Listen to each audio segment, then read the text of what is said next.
आज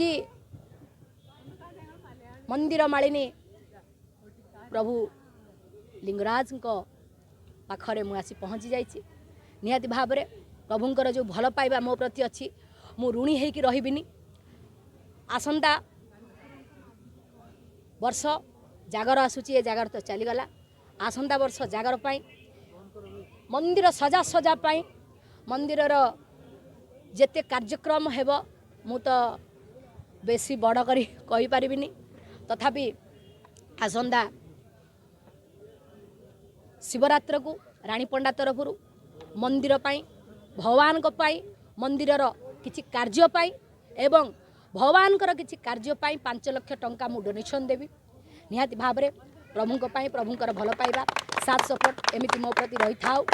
सब बेले मु आशा एवं विश्वास प्रभु को ऊपर रखिबी जे जीवन रो चलापथरे जो दुख झड़ झंझा नहीं मु अतिबाहित करिछि सेथरु मते टिके मुक्ति करंतु एवं भल अभिनेत्री हवा पाई मते सक्षम करंतु एवं मु आहुरी अधिकरु अधिक पैसा उपार्जन करी ओडिशार दुखी दीन दरिद्र गरीब जनसाधारण भाई भौणी मानकु साहाय्य सहयोग करिबारे केमिति समर्थ हुए एवं जो 5 लाख टंकाटी मोर डोनेशन जीव निहाती भाव में मु मो तरफ मंदिर प्रशासन को एवं तांकर बड़ पंडा थिबे मु निजे आसी खूब शीघ्र मोर कथा मु रक्षा करी तांकु मो तरफ जहाँ मु प्राप्य कही प्रभु दवापाई मंदिर प्रशासन पाई मंदिर कार्य पाई प्रभु कार्य पाई शिवरात्रि पाई प्रभु पाखरे पूजा अर्चना पाई निहाती भाव में मु खूब शीघ्र आसी मोर मंतव्य मु जहाँ कही निहाती भाव में मुझे पूरण करी। सर्वप्रथम ओडिशावासी को हृदय भूमिष्ठ प्रणाम जनइबी।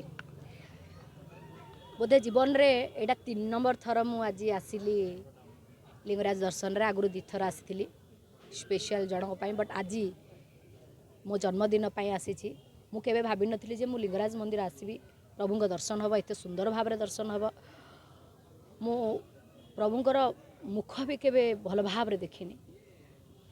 आज अति सुंदर दिन वैशाख पूर्णमी चंदन यात्रा प्रभु जगतर नाथ जगन्नाथंकर चाप खेल आज पूर्णमी तिथि मोर जन्म होता 33 कोटी देवादेवी को बहुत बहुत धन्यवाद जे आज एत सुंदर दिन रे मते पृथ्वी पृष्ठ को आनी। बहुत खुशी लगे आज प्रभु को दर्शन करी एवं सबू पंडा भाई माने रानी पंडा को एत सुंदर सम्मान प्रशासन सम्मान पुलिस कर्मकर्ता भाई भौणी मान जो सम्मान देखी बहुत खुशी लगिला। जीवन रे मु एई भली दिन आसीबो बोली केबे भाभी नथिली। प्रभु को पाखरे प्रार्थना ओडिशावासी मंगल करंतु। प्रभु आपन को एते देइछन आपन प्रभु पई कोन करथे निहाती भाव में मत बहुत जन पचारि जे आज दिनटा तुम कौन स्पेशल कौन करुच सब बेले तो ओडिशावासी दुखर ठिया होइच साहाय्य सहयोग हाथ बढ़ेच आज दिन में कौन कर निहाती भाव में मुझे स्वार्थपर मनीष नुहे। भगवान जदि मत आज ये जगार पहुँची भगवान जो भल पाइबा स्नेह श्रद्धा मो प्रति रही मोर भी तांको प्रति कौनसी ना कौनसी कर्तव्य करने आवश्यकता पड़ुछि।